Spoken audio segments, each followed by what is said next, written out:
الحمد لله نحمده ونستعينه ونستغفره ونؤمن به ونتوكل عليه ونعوذ بالله من شرور أنفسنا ومن سيئات أعمالنا من يهده الله فلا مضل له ومن يضلله فلا هادي له وأشهد أن لا إله إلا الله وحده لا شريك له وأشهد أن سيدنا ونبينا ومولانا محمدا عبده ورسوله صلى الله تعالى عليه وعلى آله وأصحابه وبارك وسلم تسليما كثيرا أما بعد فأعوذ بالله من الشيطان الرجيم بسم الله الرحمن الرحيم شهر رمضان الذي أنزل فيه القرآن هدى للناس وبينات من الهدى والفرقان صدق اللہ العظیم۔ میرے قابل احترام بزرگوں اور عزیزوں، شیخ الاسلام حضرت مولانا محمد تقی عثمانی صاحب دامت برکاتہم کی طبیعت ناساز ہے، اس لیے حضرت نے مجھے حکم دیا کہ بندہ نماز جمعہ اور اس کا بیان کرے۔ امید ہے انشاءاللہ حضرت آخر میں تشریف لائیں گے اور نماز جمعہ ادا فرمائیں گے۔ اللہ تعالیٰ کا لاکھ لاکھ شکر ہے کہ شب برات بھی ہم سب کو نصیب ہو گئی، اور شب برات شب قدر کے بعد سب سے افضل رات ہے۔ شب قدر کے بعد سب سے افضل رات شب برات ہے، اور شب برات کے متعلق حضرات علماء کرام نے یہ فرمایا ہے کہ شب برات کے بعد مسلمانوں کو چاہیے کہ وہ باقاعدہ رمضان مبارک کی تیاری کریں۔ علماء نے فرمایا ہے کہ شب برات کے بعد مسلمانوں کو چاہیے کہ رمضان المبارک کے لیے تیاری کریں، کیونکہ رمضان المبارک کا مہینہ اللہ تعالیٰ کی بے پایہ رحمتوں، برکتوں، مغفرتوں کا مہینہ ہے، دوزخ سے آزادی کا مہینہ ہے، اور جنت حاصل کرنے کا مہینہ ہے، جس میں اللہ تعالیٰ بہانے بہانے سے اپنے بندوں کو دوزخ سے آزاد فرماتے ہیں، اور دو چار نہیں، 100 200 نہیں، ہزاروں نہیں، لاکھوں کی تعداد میں اللہ تعالیٰ اس مہینے میں اپنے مسلمان بندوں اور اپنی مسلمان بندیوں کو دوزخ سے آزاد فرماتے ہیں، اور ان گنت اور بے شمار مسلمانوں کو جنت عطا فرماتے ہیں۔ ایسی رحمتوں کا اور برکتوں کا یہ مہینہ ہے، گویا آخرت حاصل کرنے کا اور آخرت کو بنانے کا یہ سیزن ہے، آخرت کمانے کا یہ بہترین موقع ہے۔ سیزن میں کمانے کے لیے سیزن سے پہلے تیاری کرنا ضروری ہوتا ہے۔ جو پہلے سے تیاری کرتا ہے وہ سیزن پہ کماتا ہے۔ جو پہلے سے تیاری نہیں کرتا ہے وہ سیزن میں محروم رہتا ہے۔ تو پہلے سے ہم تیاری کریں گے تو انشاءاللہ تعالی ہمیں اس مبارک مہینے کی زیادہ سے زیادہ برکتیں، رحمتیں، عافیتیں اور سلامتیاں اور مغفرتیں نصیب ہوں گی۔ اور رمضان شریف کی تیاری کئی طریقے سے ہوتی ہے۔ رمضان مبارک کی تیاری کئی طریقے سے ہوتی ہے، دینی اعتبار سے بھی اور دنیاوی اعتبار سے بھی، دینی لحاظ سے بھی اور دنیاوی لحاظ سے بھی اس کی تیاری ہوتی ہے۔ دینی لحاظ سے تو اس کی تیاری یہ ہے کہ رمضان المبارک آنے سے پہلے پہلے ہر مسلمان مرد عورت اپنا اپنا جائزہ لے۔ اگر اس کے ذمے کچھ نمازیں قضا ہیں تو ان کو ادا کر کے فارغ ہو جائے۔ اگر کسی کے ذمے نمازیں قضا ہیں تو اس کو چاہیے کہ اپنی قضا نمازیں رمضان شریف آنے سے پہلے پہلے ادا کر کے فارغ ہو جائے۔ ایسے ہی بعض مرتبہ روزے قضا ہو جاتے ہیں بیماری کی وجہ سے یا سفر کی وجہ سے یا خواتین کی قدرتی عذر کی وجہ سے روزے رہ جاتے ہیں۔ انہیں چاہیے کہ وہ اپنے روزے رمضان آنے سے پہلے پہلے ادا کر لیں۔ حضرت عائشہ رضی اللہ تعالیٰ عنہ کا بھی یہی معمول تھا۔ حضرت عائشہ رضی اللہ تعالیٰ عنہ کا بھی یہی معمول تھا کہ وہ شعبان کے مہینے میں اپنے رہ جانے والے روزوں کی قضا فرما لیا کرتی تھی۔ وجہ اس کی یہ تھی جس کو وہ بیان فرماتی ہیں کہ رسول اللہ صلی اللہ علیہ وسلم رمضان شعبان کے مہینے میں کثرت سے روزے رکھتے تھے۔ بعض مرتبہ تو پورا مہینہ ہی روزے رکھنے میں گزر جاتا تھا، ورنہ کثرت سے آپ شعبان میں روزے رکھتے تھے۔ تو میرے جو روزے رہ جاتے تھے اور حضور کی خدمت کی مشغولیت کی وجہ سے اور حضور کی خدمت میں مصروفیت کی وجہ سے مجھے ان روزوں کے رکھنے کا موقع نہیں ملتا تھا، تو شعبان کے مہینے موقع ملتا تھا کیونکہ حضور کثرت سے روزے رکھتے تھے، تو میں بھی حضور کے ساتھ اپنے قضا روزے شعبان کے مہینے میں رکھ لیا کرتی تھی۔ لہذا خواتین کو چاہیے کہ اگر ان کے کچھ روزے جو رمضان میں رکھنے سے رہ گئے ہوں وہ رمضان آنے سے پہلے پہلے رکھ کر فارغ ہو جائیں، کیونکہ رمضان کے روزے فرض ہیں۔ قدرتی عذر کی وجہ سے یا سفر کی وجہ سے یا مرض کی وجہ سے اگر رہ جائیں تو وہ معاف نہیں ہوتے۔ جب معاف نہیں ہے تو وہ تو قرض ہے جو ادا کرنا ہے، وہ تو فرض ہے، ان کو ادا ہی کرنا ضروری ہے۔ لہذا مرد حضرات بھی اپنا جائزہ لے لیں، خواتین بھی اپنا جائزہ لے لیں، جس کے کچھ روزے رہ گئے ہوں ان کو چاہیے کہ رمضان آنے سے پہلے پہلے ان کو ادا کر لیں۔ تیسرے نمبر پر سجدہ تلاوت ہے۔ سجدہ تلاوت کا اصل طریقہ تو یہ ہے کہ جو ہی آدمی آیت سجدہ پڑھے اسی وقت سجدہ کر لے، سب سے بہتر طریقہ تو یہی ہے۔ لیکن اس کی بھی گنجائش ہے کہ اگر اس وقت کسی وجہ سے نہ کر سکے تو بعد میں کر لے، لیکن بلا وجہ اس کی ادائیگی میں تاخیر نہیں کرے، کیونکہ سجدہ تلاوت بھی واجب ہے، جیسے وتر واجب ہے، جیسے قربانی واجب ہے، جیسے صدقہ فطر واجب ہے، سجدہ تلاوت بھی واجب ہے۔ واجب ہے تو جلدی ادا کر لینا چاہیے۔ لہذا اب اگر سال بھر قرآن شریف پڑھتے رہے اور اس میں 14 سجدے آتے ہیں اور وہ اپنے وقت پر نہ کر سکے تو آپ کر لیں۔ بعض دفعہ حافظ لوگ اس کے ادا کرنے میں سستی کرتے ہیں، وہ قرآن شریف تو پڑھتے رہتے ہیں لیکن سجدہ بر وقت نہیں کرتے، جس کی وجہ سے ان کے اوپر 100 200 سجدے تلاوت واجب رہ جاتے ہیں۔ تو انہیں چاہیے کہ رمضان آنے سے پہلے پہلے جتنے بھی سجدہ تلاوت ذمے میں واجب ہیں وہ ادا کر لیں۔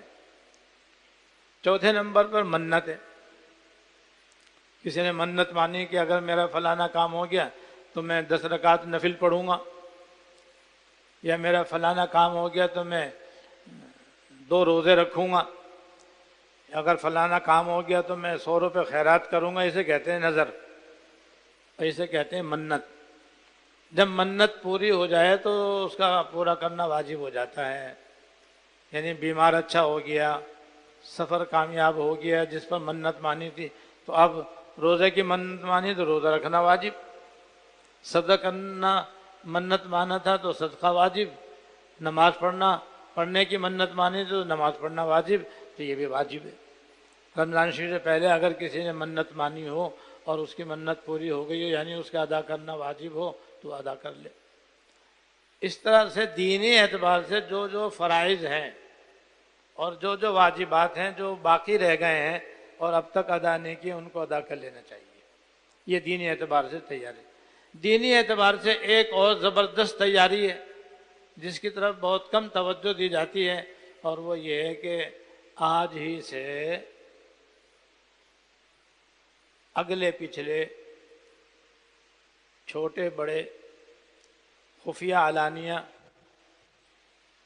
جان کر کیے ہوئے بھول کر کیے ہوئے تمام صغیرہ اور کبیرہ گناہوں سے اللہ تعالیٰ کی بارگاہ میں معافی مانگ لے اور آئندہ بچنے کا اہتمام شروع کرے. جتنا رمضان سے پہلے گناہوں سے بچنے کا اہتمام کرے گا اتنا ہی رمضان شریف کے موسم بہار میں اللہ تعالیٰ کی رحمتوں اور مغفرتوں سے مالا مال ہو جائے گا. یہ بہترین تیاری ہے رمضان مبارک کی. لہذا ابھی سے ہم اپنا جائزہ لے لیں. ظاہر میں بھی بہت سارے ہمارے گناہ ہیں، باطن کے بھی ہمارے بہت سے گناہ ہیں، ہمارے ماحول اور معاشرے میں بہت سے بڑے بڑے گناہ ہیں، جس کے اندر خاص طور سے موبائل کا غلط استعمال، فیس بک، یوٹیوب اور اسی طریقے سے سوشل میڈیا کی تفریح، اللہ بچائے، ٹی وی دیکھنا، اور اس طریقے سے جو ناجائز جدید ذرائع ہیں گناہوں کے اندر مبتلا ہونے کے، جن پر بڑے بڑے گناہ ہوتے ہیں اور ان کو دیکھا جاتا ہے، ان کو سنا جاتا ہے، ان سے اپنے آپ کو بچائیں اور اب تک جو گناہ ہو گیا اسے سچی توبہ کر لیں. اس کے علاوہ سود کا لین دین ہے، شراب نوشی ہے، بد نگاہی ہے، غیبت کی کثرت ہے، جھوٹ بولنے کی عادت ہے، بیجا مذاق اڑانے کی عادت ہے، بیجا غصہ کرنے کی عادت ہے. یہ بھی بڑے بڑے گناہ ہیں. رشوت کا لینا دینا ہے، جھوٹ بولنا ہے، کم تولنا ہے، کم ناپنا ہے، حرام خوری کرنا ہے. یہ بھی بہت بڑے بڑے گناہ ہیں جو آج کل بہت زیادہ پائے جاتے ہیں. ان سب سے بھی توبہ کر لے. غرض کہ جو گناہ اپنے سے ہو رہے ہوں ان پر توجہ دیں اور توجہ دے کر ان سے اپنے آپ کو بچانے کی کوشش کریں، اور جو ہو گئے ہوں تو سچی توبہ کر لیں اور رمضان تک بچنے کی برابر کوشش کرتے رہیں اور دعا بھی کریں اللہ تعالیٰ سے، کیونکہ توفیق تو اللہ تعالیٰ ہی دینے والے ہیں. رمضان شریف میں اعمال صالحہ کی وہی توفیق دیں گے، اب بھی اور کل بھی وہی توفیق دیں گے. تو جس طرح نیک اعمال کی اللہ تعالیٰ توفیق دیتے ہیں، گناہوں سے بچنے کی بھی وہی توفیق دیتے ہیں. جب وہ مدد فرماتے ہیں تو بندے کے لیے گناہوں سے بچنا بالکل آسان ہو جاتا ہے. تو یہ تیاری دینی اعتبار سے انتہائی اہم اور نہایت ضروری ہے، اور رمضان شریف کی برکتیں، رحمتیں، راحتیں، سہولتیں اور آسانیاں حاصل کرنے کے لیے بے حد ضروری ہے. اب دنیاوی اعتبار سے کیا تیاری کریں؟ تو دنیاوی اعتبار سے ایک تو اس کا خلاصہ ہے. خلاصہ یہ ہے کہ دراصل جتنے کام رمضان شریف کے اندر ہم کرتے ہیں ان میں سے بہت سارے کام ایسے ہیں کہ وہی کام ہم رمضان سے پہلے کر سکتے ہیں. رمضان شریف میں جو بہت سے کام ہم کرتے ہیں ان میں بہت سے کام ایسے ہیں کہ جو رمضان سے پہلے ہم کر سکتے ہیں، رمضان شریف میں ہمیں نہیں کرنے پڑیں گے، بس وہ رمضان سے پہلے کر کے فارغ ہو جائیں. اس لیے تاکہ زیادہ سے زیادہ جو وقت بچے رمضان شریف میں عبادت کے لیے بچے، اللہ تعالیٰ کی اطاعت کے لیے بچے، ذکر و تلاوت کے لیے ملے، اور تسبیحات کے لیے ملے، زیادہ سے زیادہ وقت رمضان شریف میں ہمارا عبادت میں گزرے، ان کاموں میں نہ گزرے جو رمضان میں بھی ہوتے ہیں، رمضان سے پہلے بھی ہو سکتے ہیں، پہلے کر لیں۔ اب میں ان کی مثالیں ہی دوں گا آپ کے سامنے، اصل بات تو بس اتنی سی ہے۔ مثلا رمضان شریف کے اندر ہر آدمی رمضان شریف کے لحاظ سے راشن اپنے گھر میں لاتا ہے، تو راشن زیادہ تر خشک ہوتا ہے، جو شعبان میں بھی آ سکتا ہے۔ جب آ سکتا ہے تو رمضان سے پہلے ہی رمضان شریف کا راشن لا کے گھر میں ڈال دیں۔ اور رمضان شریف میں آج کل چونکہ ہر گھر میں فریج بھی موجود ہے، ڈیفریجر بھی موجود ہے، کم از کم فریج تو عموماً ہر گھر میں ہوتا ہی ہے، اور اس کے اندر ڈیفریجر والا حصہ بھی ہو سکتا ہے، فریزر بھی اس کے اندر ہوتا ہے، اور دوسرا حصہ بھی، دونوں اس میں سے ہوتے ہیں۔ تو لہذا گوشت وغیرہ، مرغی وغیرہ، مچھلی وغیرہ، وہ چیزیں جو عام طور پر زیادہ دیر نہیں ٹھہرتی، لیکن ڈیفریجر میں رکھ دو تو مہینے مہینے ان کے اندر کوئی خرابی نہیں آتی، اور رمضان شریف میں اس کی ضرورت بھی پڑتی ہے، گوشت کی بھی ضرورت پڑتی ہے، چاہے وہ گوشت بکرے کا ہو، گائے کا ہو، بھینس کا ہو، بکرے کا ہو، مرغی کا ہو، مچھلی کا ہو، ضرورت پڑتی ہے، تو یہ بھی پہلے سے لیا تاکہ اس کی خریداری کے لیے بھی بازار نہ جانا پڑے اور وقت بچے۔ ایسی بعض سبزیاں، بعض ترکاریاں ایسی ہوتی ہیں کہ فریج میں رکھنے سے ہفتوں ہفتوں خراب نہیں ہوتی، وہ بھی پہلے سے لا کر کے رکھ لیں، تو راشن بھی آ گیا، گوشت بھی آ گیا، مچھلی بھی آ گئی، سبزیاں بھی آ گئی، پھل بھی آ سکتے ہیں، بقدر روز پھل بھی اپنے لا کر رکھ لیں، کھجورے بھی ابھی لا کر کے رکھ لیں، اور مشروبات بھی بیشتر ایسے ہیں کہ جو پہلے سے لا کر رکھے جاتے ہیں، چاہے وہ روح افزا ہو، چاہے وہ دوسرا کوئی مشروب ہو، پہلے سے لا کر رکھ لیں۔ اب یہ چیزیں ایسی ہیں کہ آپ رمضان شریف میں لینے جائیں گے، بہت ٹائم خرچ ہوگا، بہت وقت اس کے اندر لگ جائے گا آپ کا، بازاروں کی چھان بین کرنی پڑے گی، جگہ جگہ جا کر کے ریٹ معلوم کرنے ہوں گے، جہاں سے آپ کو سستا ملے گا، اچھا ملے گا، وہاں سے آپ لیں گے، دوسری جگہ سے نہیں لیں گے، سستے کی جگہ آپ تلاش کریں گے، بھئی یہ کام پہلے کر لیں۔ اسی طریقے سے ہمارے یہاں ایک عید کی تیاری کا فتنہ بھی ہے، ہمارے یہاں عید کی بھی ایک اچھی خاصا فتنہ ہے، یعنی عید کے لیے یہ لوگوں نے اپنے ذہنوں میں بٹھا رکھا ہے کہ عید کے دن گھر کے ہر فرد کے کپڑے نئے ہونے ضروری ہیں، جوتے بھی نئے ہوں، چپل بھی نئے ہوں، اور بنیان بھی نیا ہو، سوٹ بھی نیا ہو، ٹوپی بھی نئی ہو، اور خواتین کی جتنی پہننے کی چیزیں وہ بھی ساری کی ساری نئی ہوں۔ حالانکہ شریعت میں نہیں ہے، یہ ہماری شریعت میں یہ بات نہیں ہے، یہ لوگوں نے اپنی طرف سے بنائی ہے، اور اس کے لیے ظاہر ہے کہ آج کل کے مہنگائی کے زمانے میں بہت بڑا سرمایہ چاہیے۔ اگر کسی کے میاں بیوی ہیں اور 5 لڑکے ہیں اور 5 لڑکیاں ہیں تو بس اس کے لیے تو یہ واقعتاً ایک عذاب ہے، مگر یہ عذاب ہم نے خود اختیار کیا ہے۔ اب شریعت میں کیا ہے وہ بتاتا ہوں۔ شریعت میں یہ کہیں نہیں ہے کہ عید کے لیے نیا جوڑا بناؤ، نئے جوتے لاؤ، نئے چپل لاؤ، نیا سوٹ بناؤ، اور نئی گھڑی لاؤ، نیا چشمہ لاؤ، نیا قلم لاؤ، یہ شریعت میں کہیں نہیں، نہ جمعے کے دن ہے، نہ عید بقر عید میں۔ بس یہ ہے کہ گھر کے اندر جو پہلے سے موجود ہے، جو پہلے سے زیر استعمال ہے، ان میں جو اچھا ہو بس وہ پہن۔ دیکھو کتنا ہمارا دین آسان ہے، کتنا ہمارا دین سستا ہے، دین سستا بھی ہے اور دین آسان بھی ہے۔ اب ہم نے کتنا اس کو مصیبت بنایا ہے، اور اسی لیے میں نے اس کے لیے لفظ فتنہ استعمال کیا کہ عید کی تیاری کا ایک فتنہ ہے کہ ماں باپ کے لیے عذاب بن جاتا ہے بعض مرتبہ یہ۔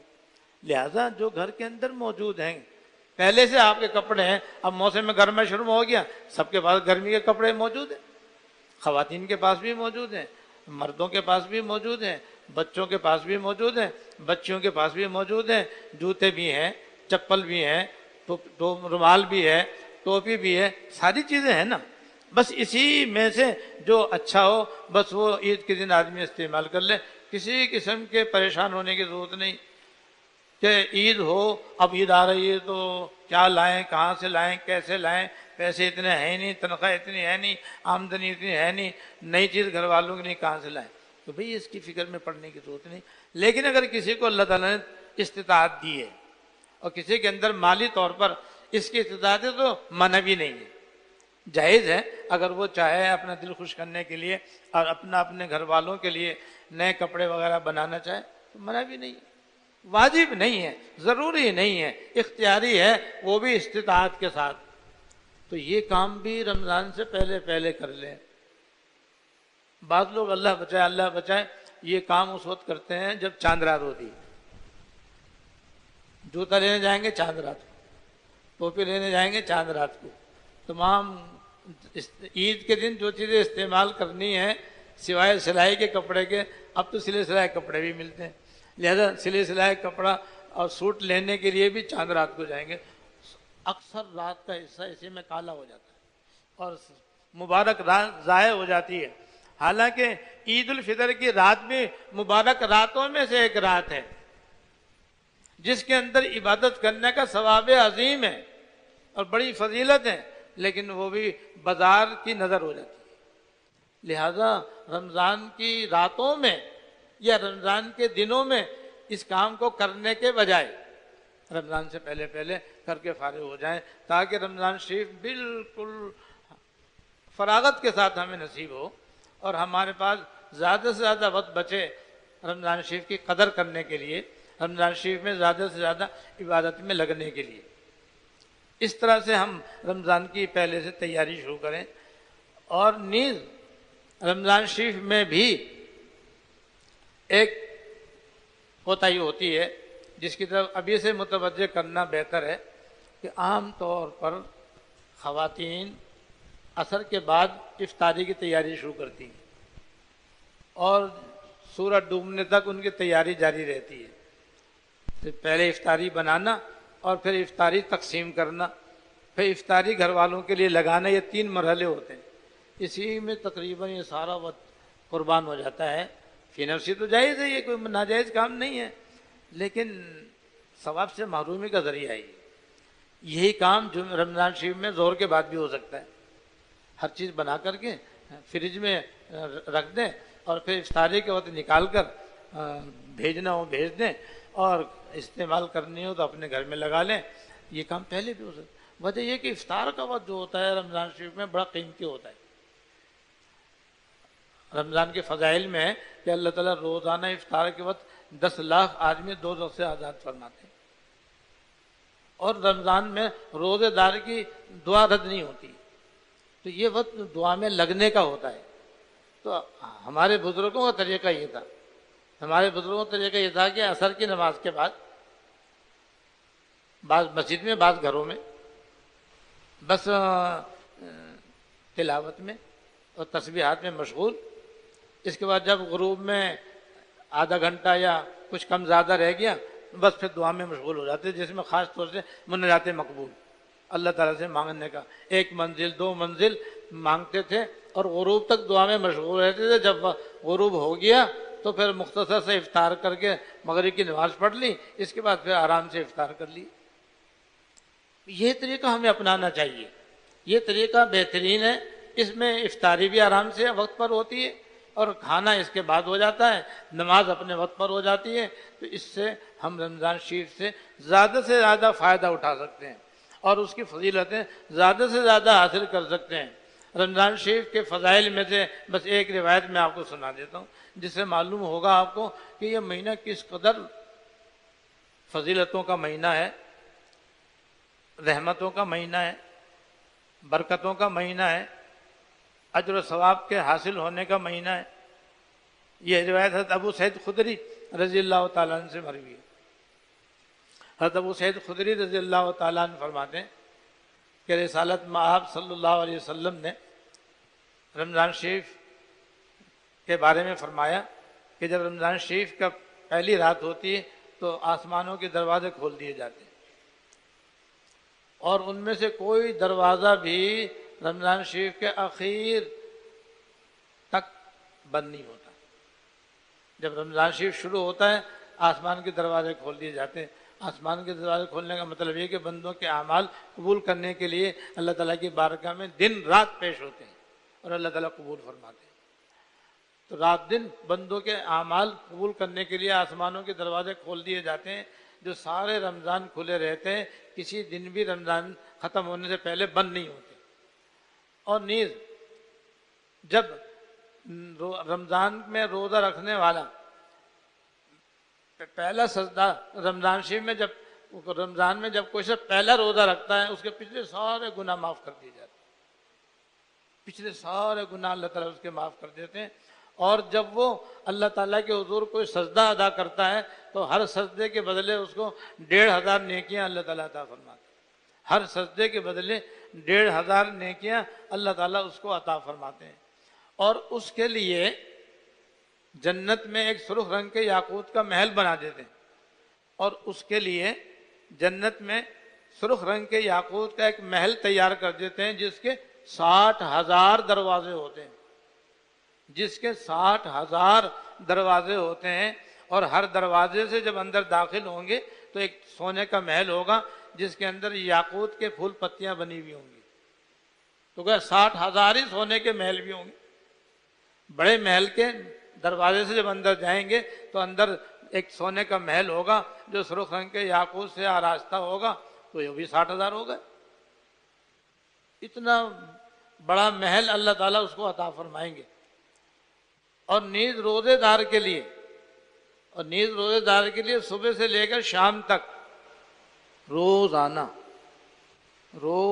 صبح سے لے کر شام تک 70,000 فرشتے مغفرت کی دعا کریں گے۔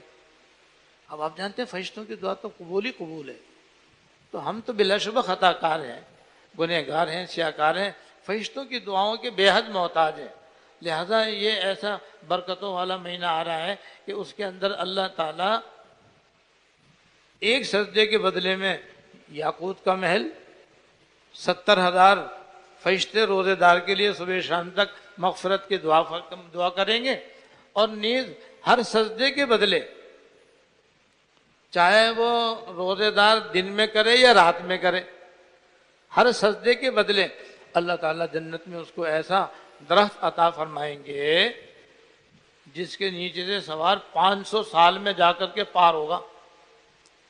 اندازہ کرو کہ درخت کتنا بڑا ہوگا، درخت کتنا بڑا، 500 سال کسے کہتے ہیں؟ 500 سال تک ایک گھوڑے سوار اس کے نیچے سے چلے گا اور ایک طرف سے وہ داخل ہوگا، 500 سال کے بعد جا کر دوسری طرف نکلے گا۔ اتنا لمبا چوڑا اونچا نیچا وہ درخت ہوگا، ایک سجدے کے بدلے 1500 نیکیاں،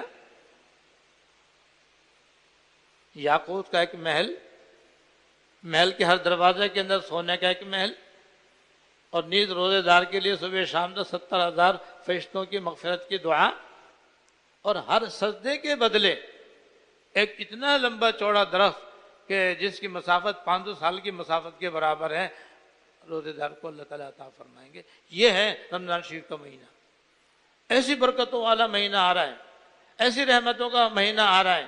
اب اگر ہم نے پہلے تیاری نہ کی تو ہم محروم ہو سکتے ہیں، تو محرومی حقیقت میں بہت بڑی محرومی ہوگی۔ اس لیے حدیث میں آیا کہ رمضان شریف کی رحمتوں سے جو محروم ہو گیا وہ حقیقت میں محروم ہے، وہ واقعتاً محروم ہے۔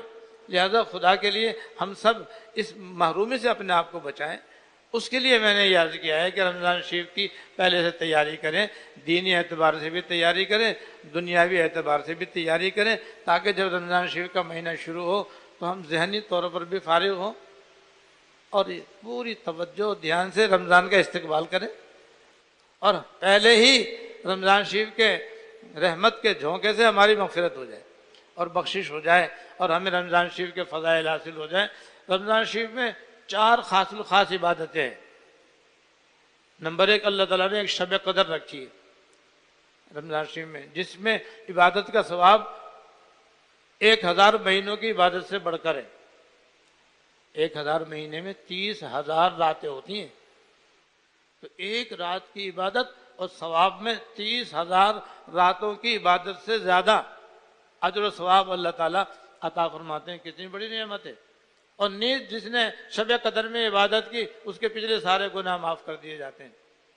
دوسری عبادت روزہ، رمضان کا روزہ فرض ہے، لیکن جس نے اللہ کی رضا کے لیے روزہ رکھا اس کے پچھلے تمام گناہ صغیرہ معاف کر دیے جاتے ہیں، یہ دوسری فضیلت۔ تیسری فضیلت ہے تراویح۔ تراویح بہت بڑی عبادت ہے، بہت بڑی عبادت ہے۔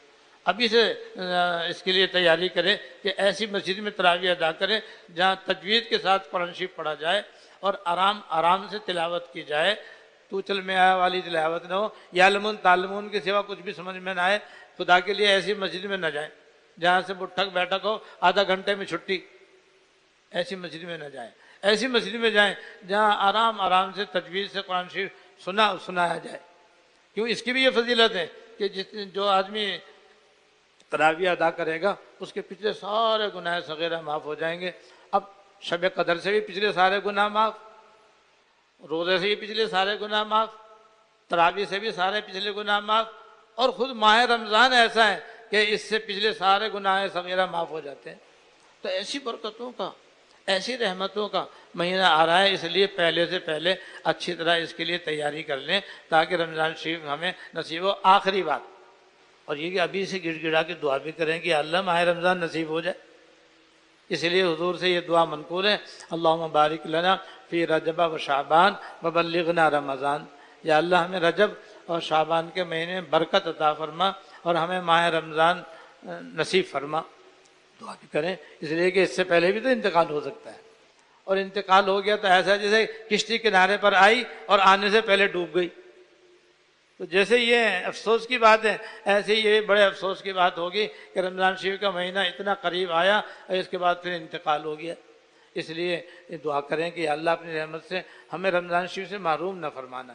اللہ تعالیٰ مجھے بھی اور آپ کو بھی رمضان شریف سے پہلے رمضان شریف کی تیاری کرنے کی توفیق عطا فرمائے۔ وآخر دعوانا ان الحمدللہ رب العالمین۔